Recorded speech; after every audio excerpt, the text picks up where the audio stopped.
Y'all, this episode is so good. I'm having a conversation with Paige Connell, the powerhouse creator behind She is a Page Turner on Instagram and TikTok. And Paige has built a movement through her content, actually helping women name and navigate the invisible labor of motherhood and modern relationships, the mental load. Now, don't worry. If you're not a full-time content creator, Paige's story isn't about becoming an influencer. It's about how we can use our voices and create conversations that matter and show up online with purpose. And there's really something every founder can learn from. Paige is not only a working mom of four who shares relatable content on TikTok and Instagram that highlights the everyday experiences of women balancing motherhood, careers, and relationships, but she has been featured on Scary Mommy, The Today Show, and Good Morning America, and more. She's known for her candid insights on the mental load of motherhood, the challenges of creating equity at home and work. And she's an advocate for affordable childcare, paid leave, and reproductive rights, which sparks important conversations around what families need to thrive.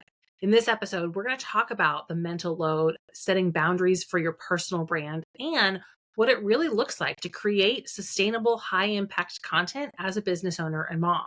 It's honest, it's empowering, and I can't wait for you to hear it. But before we dive in, really quick, I want to invite you to our next social media mixer. This is a live virtual networking event for business owners who are marketing to moms. And it's a space where you can connect with other founders, collaborate, and be a part of real conversations, just like the one you're about to hear. I'd love to see you there. Now, let's get into my conversation with Paige. Oh my goodness, Paige, I'm so excited to have you on the Consistency Corner today and chat with you and share with our audience, the powerful blend of personal experience and purpose that you have weaved into your content and into your business. If you're not familiar with Paige, like her Instagram content is literally on fire. I mean, no joke. It is one of my favorite accounts to consume. And I've shared it with a lot of people because you get it. Like you totally get it with what moms are dealing with the mental load. So I'd love to hear the story of kind of how this came about, how you became a full-time content creator and how your business kind of was born. Sure. It was an accident, as it usually is. I prior used to work in apparel, and we acquired smaller apparel businesses. And one of the things we were learning about at the time was TikTok and how to use it for marketing and specifically growth marketing. And we were trying to understand the algorithm a bit better for organic content, and none of us really understood it, right? Like we were all consuming TikTok, but we didn't quite understand how to kind of hack the algorithm. And so I, on the down low, created a profile.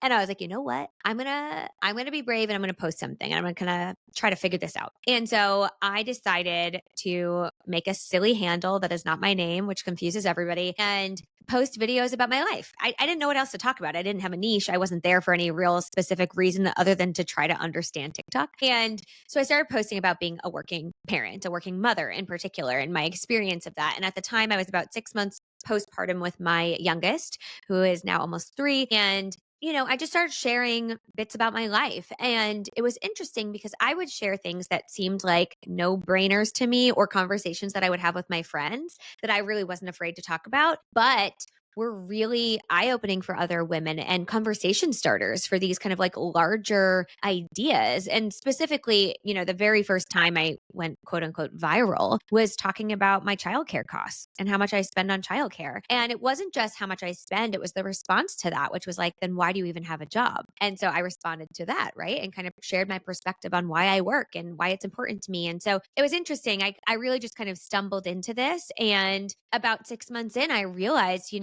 the information I was sharing was something that not every woman had access to. And in sharing this, we get to kind of learn from one another and grow within our experiences of being mothers, whether you work or you stay at home. We can grow within our relationships. And that is really how I stumbled into this being a career. But it was still, another 2 years before it actually became an actual career. But yeah, that is kind of the story of how it happened. And it's so funny because we all can like roll our eyes at social media and groan, and we know it can be a Sure. huge downer and drain on our energy. But I have to be grateful for the fact that like it Hmm. gives us access to information that we wouldn't otherwise have access to. And like you said, there were women that were responding to the content you were putting out there of like, hey, let's talk about this because nobody Mhm. in my life is talking about it. Yeah. Yeah. And it was interesting because the childcare one was the first one that really kind of caught people's attention. And it was because I said out loud how much I pay for childcare. And it's an astronomical amount of money. And it was interesting because so many people said, oh my gosh, me too. But it feels taboo to talk about this, right? In the Yeah. same way that we were conditioned not to ask somebody how much money they make. And now with my friends, I'm like, no, seriously, tell me how much money you make because we need some transparency here. Like we need to be able to advocate for ourselves and understand what our counterparts are getting paid because when we don't, we end up getting paid less than our male counterparts and all of these things, right? And so I was kind of saying this quiet part out loud, and I found that so many women felt kind of emboldened to also share their experience. And I think there's so much power in sharing information with one another. The more information we have, to a point, the more information we have, the better equipped we are to navigate tricky situations. Yeah. You share a lot about mental load I do. and invisible labor. What are some of the Mhm. biggest like light bulb moments that you've seen in your audience when it comes to the experience with the mental load? Yeah. It's so interesting because I think the mental load is hard to describe for many people because it encompasses so many things. It's not just, scheduling the kids' doctor's appointments, it's managing the kids' emotions and planning and anticipating needs and all of the things. And it's this like never ending to do list in your brain. And so I think the thing that has really resonated is that I have been able to, over the years, find a way to articulate it in a way that kind of clicks and makes sense. And what I hear from a lot of women is like, I've been trying to say this to my partner for a really long time and I never had the words. And now I do. Now I feel like I can say it out loud. I can tell him exactly why I'm so exhausted from being the person to decide what we have for dinner every night, right? So I think that's the unlock is that I am essentially putting words to the experiences that can often be very hard to describe. Yeah, it's not just the cooking dinner. It's No. the deciding what to cook, making sure you have the groceries, figuring out do you have the Mhm. time to cook the thing, the pans, balancing it all, and then oh my gosh, now I have to clean it all up. Like Yeah. it is this burden, and I think one of the things that we don't realize is that it's because it never stops. Like No, it's never ending. Yeah. we have to eat for the rest of our lives. We have to do laundry for the rest of our lives. Yeah, forever. And it's interesting. You just alluded to it, but like, do you know like when you look for recipes, they're like one sheet meals. And it's like because, so many women are thinking about not just the cooking of the dinner, but like how much cleanup is there going to be after this dinner? And are we going to have enough leftovers? And if I want leftovers, how much meat should I cook? And, oh, of course, the one day that I planned for leftovers, my kids actually really liked the dinner and they ate seconds and thirds of the dinner. So now there's no leftovers, right? And now I have to make lunch for tomorrow. And so it's this like never ending list in your brain. And I always say it's everything you need to know, do, and remember. Right. So everything you need to know, do, and remember. And the problem is when you check something off your list, you tend to add something to it. So I've checked off cooking dinner, but when I cooked dinner, we ran out of salt and we're running low on olive oil. And so I'm adding those to the grocery list. And my son started refusing chicken. And so now I have to come up with meals that don't have chicken in it because he doesn't like chicken anymore. It feels like every time you think that list is going to get a little bit shorter, it just gets longer. And I think that's often the hardest part to describe is, a lot of women will say, my partner's happy to help. Just give me a list and I'll do it. And she doesn't even know where to start because the list is so long. And so, like, how do I Yes. even explain to you how to make this list when it really just is something that is so deeply ingrained in my brain at this point? Yeah, or like I'm going to make this list, but now I have to spend all this time explaining to you my process. So I'll just do Hmm. it. And then that's when the burnout Yeah. hits and when the overwhelm sinks in. I'm Hmm. curious because this can be a really emotionally charged topic. Yeah. And it can absolutely like create, I think, divisiveness between couples. I mean, we know that couples are fighting about this. How do you Yeah. protect your peace showing up online, talking about something that can be so vulnerable? Because I'm sure the Yeah. trolls are out there making their opinions known. Yeah, there's a lot of people who don't like me. A lot of men in particular that don't like me and don't like my content. And I can understand that because my content, especially about the mental load and gender equity, really pushes against, I think, the life that they thought they were going to have, right? Like, I think a lot of men were conditioned to believe that in order to be a good partner or a good husband or a good dad, you simply have to make money and show up once in a while, right? Like being present is enough, providing a paycheck is enough. And a lot of women are saying, actually, no. I need so much more from you than that. I need you to be here emotionally. I need you to be here physically. I need you to participate in thinking about what to make for dinner. Like you going to work is not enough. And I think another side of that is I obviously have been doing this work for a really long time. And so I've gained a perspective, not just on the mental load, but how it's connected with so many other aspects of our lives, right? Women tend to carry the mental load disproportionately to men because of how we condition women to show up in the world, because of the fact that we don't have paid parental leave for men, because we don't have affordable childcare and that disproportionately impacts women. Like all of these systems within our society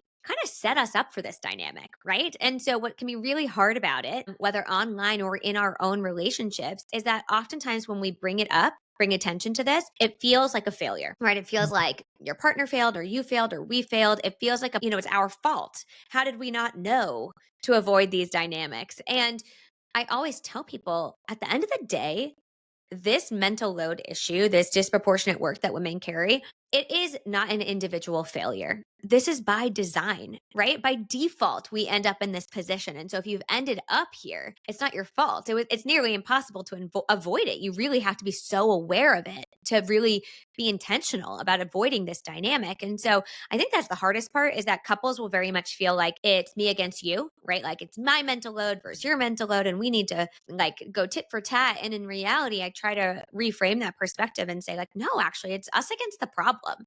It's us Mhm. against these dynamics. We need to figure out how to navigate this together so we can have a happy, healthy, thriving relationship, home, family life, whatever it might be. Yeah.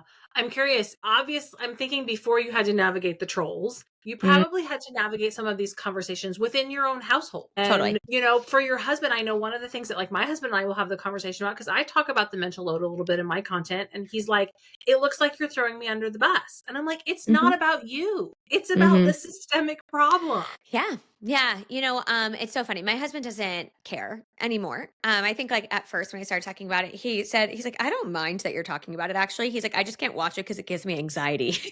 I'm like, because he knows that that's not how our life is now. Right. But it was at one point. And so I think it's hard to watch sometimes to like reflect back on how unequal the work was in our house. But I think at the end of the day, these are hard conversations to have, and we're not throwing men under the bus. I think we're bringing awareness to these dynamics and these systems. And I think in saying, hey, I'm of the belief, some women are not, some people who talk about the mental load are not of the same belief as I am. But I don't believe that most men intentionally take advantage of women's time in this way. I think men have often been conditioned to not think about the mental load, not to take accountability or ownership of these things, that men have lived in a life that has made it possible for them to not do those things, right? And so they are actually blind to it in many ways, whereas women have been conditioned to do it by default. And so, I think there's a corner of the internet that really believes that men are intentionally causing harm to women. And regardless of what we think the intention is, the end result is harm to women, right? Like when women are overburdened and burnt out and exhausted and resentful, like there is harm coming to your partner. And so what I often say to men is, if this video triggers you, if this conversation triggers you, take a pause and just think about these dynamics in your home. Think about the impact they're having on your partner. You might feel confused by the idea of the mental load or not think it's real or think your partner's overcomplicating it. But at the end of the day, if your partner's coming to you and saying, I'm unhappy, I'm burnt out, I'm stressed, I'm resentful, that's worth caring about. Right? Like that's worth unpacking. That's worth moving past our own defensiveness to figure out. Because at the end of the day, why else are you married to this person? Right? You want them to be happy. You want to have a happy relationship. And so that's often my pushback on people is, a happy relationship can't just have one happy partner. Right? We all need to feel happy and supported within it. Yeah, that's so true.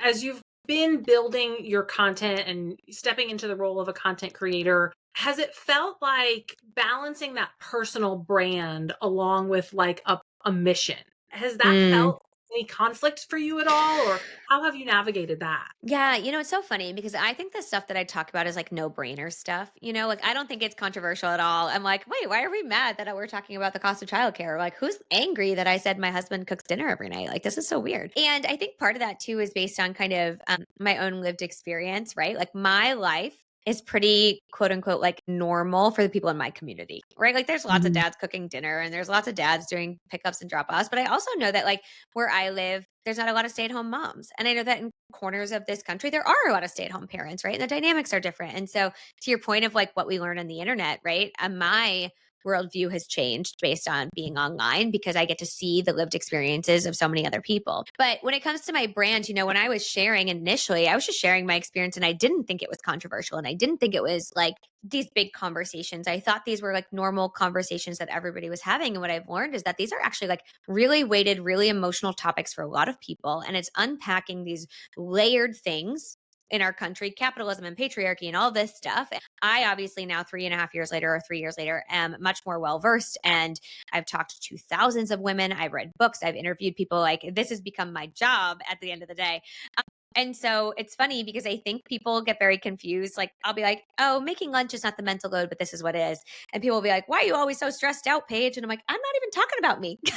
I'm just I'm just talking about what this lived experience looks like for a lot of women, right?" And at the end of the day, my goal is to help people feel seen and feel like they can articulate what's happening in their life and to make decisions based on the best dynamics for their family. And I hope that in seeing me talk about my own experience, people can just recognize that they're not alone. And that's really my goal at the end of the day is when I was going through it myself, I felt very lonely and isolated. And if so, I have to be kind of the punching bag for the trolls online. I'm happy to be that person to make other women feel seen. And I get enough messages every single day to know that it has had a positive impact on people's lives. And so that's enough for me to want to keep doing it. But you'll notice if you were to look back at my content from 3 years ago to now, I speak way less frequently about my own life. I don't talk about my Mhm. partner as much. I don't talk about my kids. I don't talk about my day to day life as much because, to be honest, I choose to protect myself and my family and from judgment or harm just in general. Like the internet's a scary place. And so I've never once mentioned my kids' names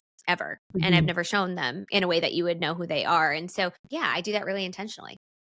Yeah, And and I, those are the yeah, intentional choices of building a personal brand. It doesn't yeah, just mean showing up on the internet and telling everybody everything about your life, no. but finding a way to do that that is authentic to you, that helps you, achieve that mission and that message, but being really strategic about it. Yeah.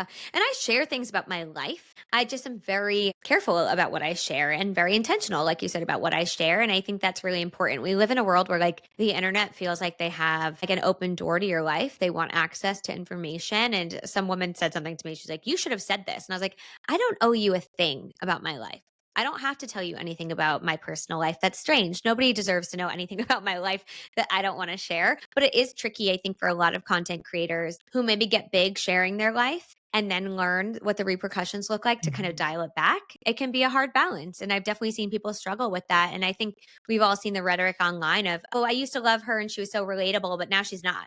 And she no longer Mhm. tells us like stories about her life. And I'm like, the reason they don't tell you stories about their life anymore is because you guys picked it apart and put it on Reddit, right? So they don't want to Mhm. tell you about their life. And so they're much more comfortable talking high level than they are talking about their own life with you. Yeah, for sure. So I know you create content for Instagram and TikTok, and you also have a Substack. Walk me I, through a little bit your content creation kind of process or framework, yeah. or like how much time are you spending creating content right now? I think it depends on the day, to be honest. I do a lot of podcasts. So sometimes my days are a lot of podcast interviews. The way I think about it is almost all of my content starts as a video. Almost, which is different than for a lot of people, right? A lot of people sometimes write something and then they might do a video or write a script off of it. I always start video first. So typically I will think of a video, I will think of a topic, and I can record a video in 90 seconds because if I have an idea and I just spew it out there, I throw some caption on it and I post it. You'll notice that about a lot of my videos, I don't edit them. I just throw a caption on, I put it out there. Other ones take me longer, I would say, but I start with that and I kind of see how it resonates. And I think the beauty of an app like TikTok is you can kind of throw a lot out there without the algorithm punishing you in a way and just see what lands. You can test different messages. You can see which ones resonate, which ones don't. And then, so I almost always start on TikTok. And Mhm. then based on what I see performing or clicking or people engaging with, I will move that to Instagram. My stories are different. Obviously, I try to post stories every single day. Sometimes I'm on there more than other days, but I try to be present every single day just to engage. And to be honest, it's my favorite place to be. And so I spend a decent amount of time there just because there's actual community engagement. You can kind of Yeah. talk to your followers and DM with them. But what happens is from there, I typically repurpose that content for LinkedIn, for Substack. So I'm pretty consistent on LinkedIn now too, which I think a lot of people don't think about, but that has brought opportunities my way and has been a really great lever for my business on the Mhm. business side of things. And I have content pillars. So I think about things in buckets, but they're all connected. And sometimes a topic doesn't fit naturally in a pillar, but it is adjacent to it and it kind of loops back. So I talk a lot about childcare and the affordability crisis when it comes to childcare. I talk a lot about being a working mother. And then I talk about gender equity and the mental load. So the double standards between men and women in parenting, the mental load, all the different expectations around gender equity, the motherhood penalty, all that stuff. And in theory, they're all connected for me, right? You might watch a Mhm. video about childcare, but I'll probably mention in childcare that it disproportionately falls to women. And so I'm also touching on the gender equity conversation. And so then there might be a comment on that video that I then respond to, but that response is actually about something different. Now we're talking about being a working mom or gender equity in the workplace, right? And so I try to make it be a seamless conversation but I tailor it to the platform, right? So on Mhm. LinkedIn, obviously, I'm tailoring it to the idea of being more of a working mother or a working parent, or as it pertains to the workforce. On TikTok, I can be way more like off the cuff, whatever I want to talk about. It doesn't matter.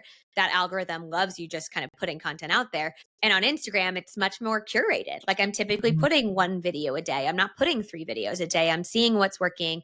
I'm playing more to that algorithm. And then on Substack, if there's a big conversation happening across my platforms, I will try to consolidate what I've said across all those platforms in different ways and the commentary and the response to that, and then build a Substack around that, right? So, hey, I talked about this and this was the response. And I want to talk about the response and this is what I think about that. And so sometimes I'll build that into a Substack. So typically on a week, though, I'm talking about the same topic across platforms, just in different ways and built for different audiences. Yeah. I know you're repurposing some of your TikTok content over to Instagram. You're kind of starting on TikTok and then pulling it over. Have you experimented with it all repurposing like older content and just like bringing it back? And because we need to keep having these conversations over and over again. Yeah, yeah.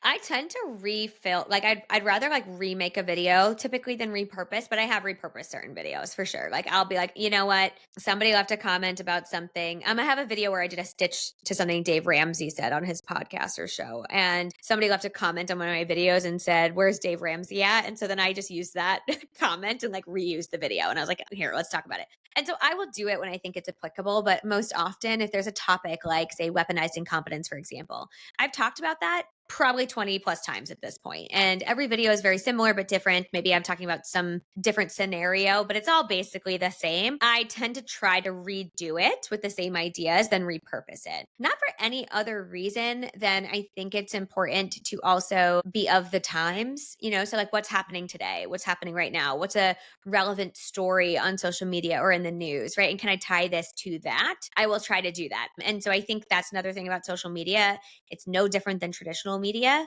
Like, know what's happening, know what people are talking about. Don't be afraid to jump on a conversation that is already happening in a big way if you feel like you have a unique take on it, because people are talking about it for a reason. And so, if you want to be a part of that conversation, it's important that you say something.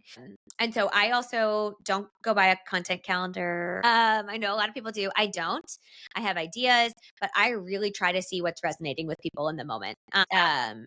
And that it just changes too much for me to like live and die by a content calendar. Yeah, and the thing with a content calendar that I have found is it's the most helpful for the people that struggle with consistency. Sure, You totally. that is a strength for you Yeah, that you're able to be consistent because you have so many ideas.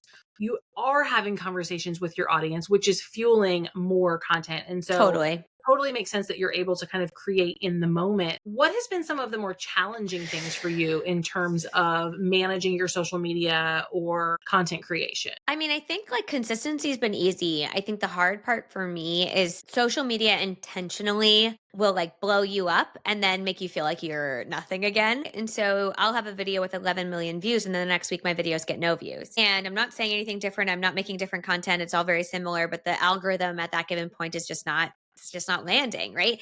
And so social media has a real way of kind of making you feel that imposter syndrome constantly. And it's designed like that, right? It wants you to keep creating, it wants you to keep innovating, it wants you to keep engaging, it wants you to be obsessed with the numbers. And I think that's something that when I was just doing it for fun, I totally ignored, right? Like I didn't care. Like a video did well, great, whatever. But I was just having fun. I was having conversation. It was providing value. I think the bigger you get, the more that people are asking for your engagement rates, the more they're wondering how many views you're getting, how many likes are you getting, how many comments.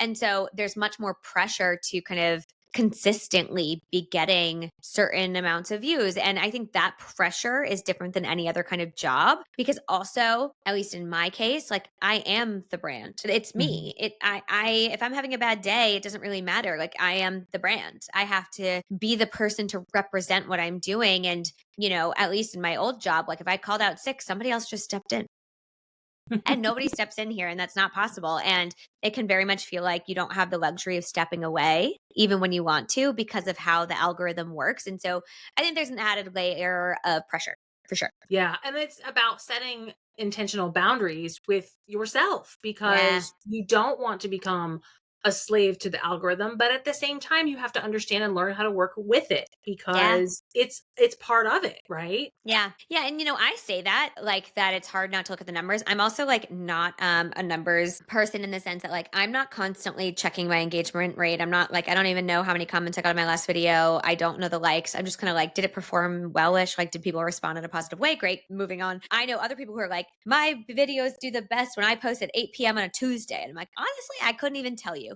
because I don't look, right? Like I go a little bit more on vibes. I do have ideas on when and how and why I post certain things, like my static carousel posts that I do. If I do them on Sundays, they always do really well. Like Sunday's just a good day for that versus a video. I've learned that, right? But I'm not overly precious when it comes to like posting times or being a slave to the algorithm because I think people will be like, well, how many hashtags do you use? And why do you use that hashtag? And how many stories do you post a day? And to be honest, what I think people have really resonated with on my page is that I just am pretty authentic and true to myself. And if I have an idea, I'm going to post it and I'm not going to really care about the algorithm. And sometimes when I do that, it's the best performing videos because people just know that you didn't really care and you just wanted to say something and you put it up and that resonates with people. Yeah, and I think a lot of times as business owners, we forget that social media is social first and Yeah. media second. And so if Mm, we're creating content because we have an idea and we want to talk about it, that's creating engagement, that's creating yeah. conversation because we are being social. We're not just like, buy my thing or here's what I think or I'm going to stand on my soapbox. It's more like, Yeah. let's have a conversation. Yeah. Yeah. And I think that's the thing. I try to answer every DM. I can't always. Sometimes there's just far too many, depending on the topic I'm talking about. But I do really try, like on a daily basis, to engage with my community. I do not comment back to every comment, but I will comment back to people. My DMs tend to be where I'm the most responsive, which I know is not the case for everyone. Some people are like, no DMs, please. I will not answer them. But for me, I find that I can have more meaningful conversations in there and continue to really build this community and engagement with my followers. And there's women that I've DM'd with like once or twice a week for years now, right? And I think that is the beauty of social media too, right? And so yeah, I think you set boundaries around what you will and will not do, but then at the end of the day, to your point of it being social, it can't be a one-way street. It can't just be me throwing content at. They want it to feel reciprocal. They want it to feel like I also care about what's going on in their life. And to be honest, I think that's one of the reasons why women will come to me and they'll say, hey, do you want to do a video on this story about my life? Keep it anonymous, but here's the details. And then they'll give me this long winded story about how the mental load showed up in their life. And sometimes those make the best videos because those lived experiences are the things we can relate to. And these women feel confident enough and comfortable enough to share that with me. And it's because I take the time to engage with them as much as I can. Yeah, for sure. So you recently launched a course, I did. and that is something that obviously is going to become part of your social media strategy and sharing that with people and connecting with people. In terms of that launch and how you're showing up for that, I know before we hit record, you're like, I just announced it to my email audience today. Yeah. Like, is that something that you have kind of put some thought into in terms of how it fits into your overall content strategy? Yeah. So one of the things that happened was I get a lot of questions about how do I talk to my partner about the mental load? And that's a hard question for me to answer in a DM, in a voice note. I can't answer that in a simple format. It's just impossible. I think it's such a big conversation, which is why there's entire books about these conversations. Overwhelmed moms who are struggling with the mental load don't have time to read books sometimes and like read all these things. And so um everybody was constantly asking me for it. And so I sat down and I said, okay, I'm going to create an audio course. It's a podcast, essentially, a private podcast to dive into this conversation and to give them as much information as possible for what I think is required to have a conversation. Now, I'm not teaching people how to share the work fairly in their home, but I'm preparing them to have the conversation and to articulate what the mental load is, because that's half the battle, is just having a conversation. But once I decided I was going to do this, honestly, it happened. I decided it the weekend TikTok died, basically, for like 2 days. I was like, you know what? Screw it. I'll just do this. I'm going to do it. Who knows what's happening? I'll just do this. And so what I did first and foremost is I created a free guide, which I'm sure we've all seen. I created a free guide and I found a way to get that to my audience. And so that was both through stories, but also through using ManyChat on my posts. So if I post something about the mental load, I might say, hey, comment invisible, and I'll send you a free guide for how to make the invisible visible in your home. Right. And that's a term that I use a lot in my content. And so I did that. And, within a month or two, I think I had 3,000 email subscribers from doing that. Just putting that on certain videos, putting that on my carousel posts. Whenever I talk about the mental load, it's there. And so I've been able to kind of curate this email list of people who are interested, who've downloaded this free guide, who want to understand how to talk to their partner about the mental load. And now I can kind of work on nourishing that list in my emails, right? So it's off of social media. And so I think that is honestly one of the things that everybody always told me, and I was so lazy in getting there, which was owning my list, right? We don't own our Instagram. We don't own our TikToks. We don't own these things. And so for me, it was really important to start creating content on Substack, start creating content in my email list to own my audience as much as I possibly can. And if TikTok dies tomorrow, I'll still have people on my email list, And so I think that's something that's really important for a lot of people to be doing as soon as they can, is just building out that kind of security for yourself and for your business and taking ownership of those people and obviously still providing them value within the emails. It's really important. But that was really my strategy around the launch, which is like, okay, build out this email list, get people in the funnel, and then start to kind of navigate that on the back end. Yeah.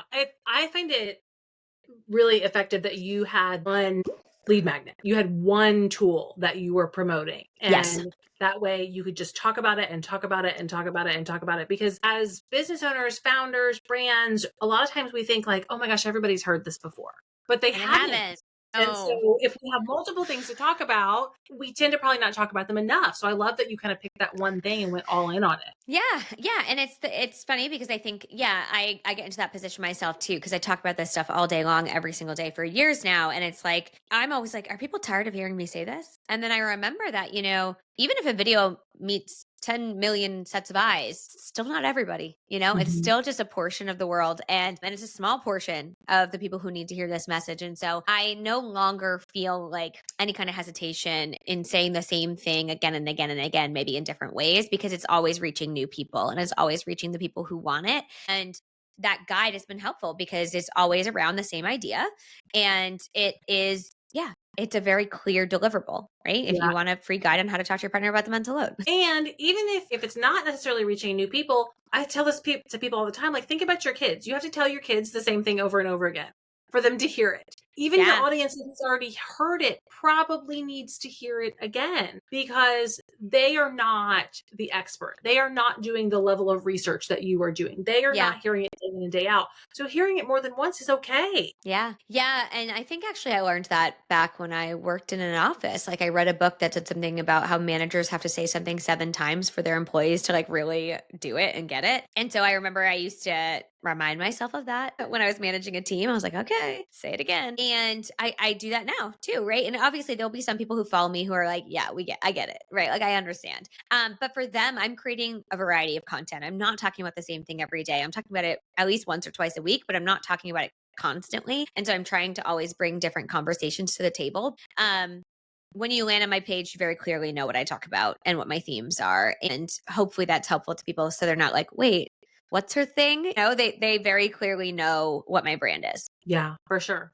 Well, I feel like we could talk about this all day long, but I want to do a quick kind of rapid fire, just Sure. some fun questions to get to know you a little bit more as a mom, as a person, because we're all more than just ahead on social media. So I'd love to know currently, what are you reading? Oh, right now I'm reading Onyx Storm, which is Oh, it's in the Fourth Wing series. yeah, It came out a little bit ago, and my sister and my best friend keep being like, have you read it? Have you read it? I was like, no, I haven't yet.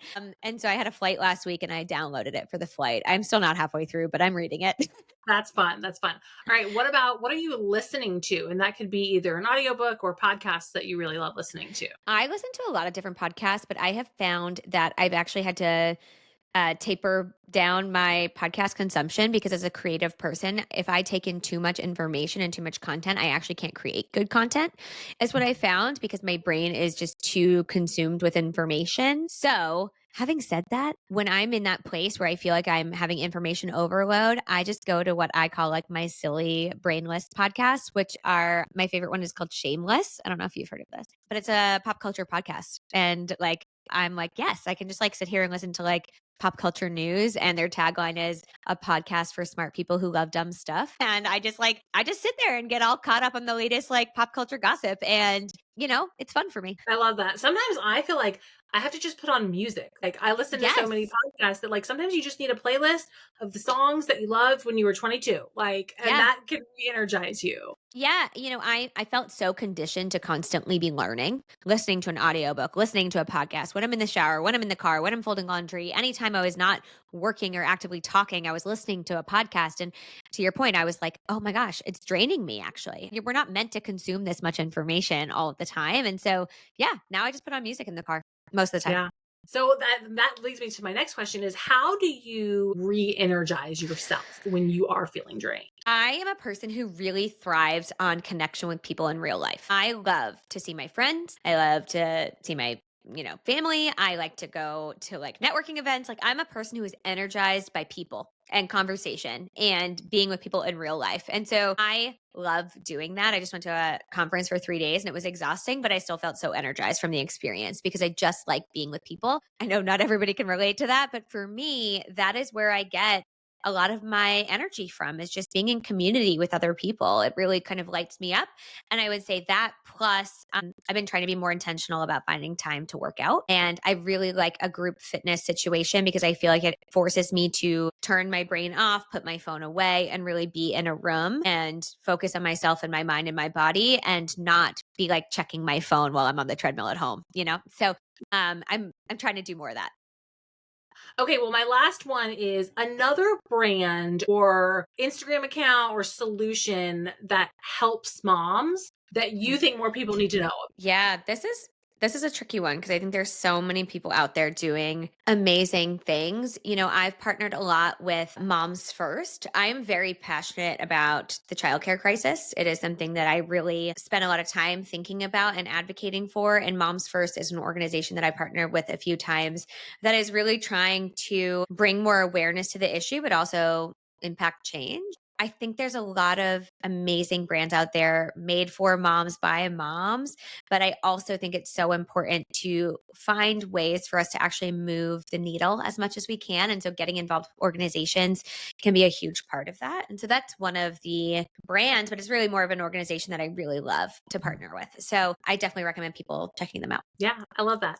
Well, this was such a fun conversation. Paige, if people are interested in learning more about you, where can they connect? Where can they find you? And tell us a little bit more about your course too. Sure. So I am on all social media at She Is a Paige Turner. That is TikTok, Instagram, Facebook, YouTube, Substack, and I'm on LinkedIn as well. You can sign up for my newsletter on my website, sheisapaigeturner.com. But that is also where you will find my free guide. You will find my audio course there. And my audio course, again, it's like a private podcast essentially. It's 6 episodes, and it's a podcast to help you talk to your partner about the mental load. It's the number one struggle I think that people have is just simply having the conversation and being able to articulate what the mental load is. And so it's a guide that you can use to start to have that conversation in a productive way and stop fighting about silly things like the dishwasher and start having really meaningful conversations that actually result in real change. And so that course is on there and it's on my website underneath the mental load tab. And yeah, otherwise you can just find me online pretty much every single day. Awesome. Well, thank you so much again for being here. This was a lot of fun. Thank you. That conversation was so good, right? Paige is such a gift for putting words to the things that so many of us feel are like struggling and we just don't know how to articulate it. And whether you're a mom, a business owner, or someone navigating both, it's a powerful reminder that you are not alone. If today's episode sparked something in you, I'd love to again invite you to the Social Media Mixer. These events are a space to go deeper, get inspired, and connect with other founders who are showing up with purpose. We talk about mom stuff, we talk about business, we talk about social media. No topic is off limits, and there's real connection inside. Check the show notes for details on our next mixer. We'd love for you to join us.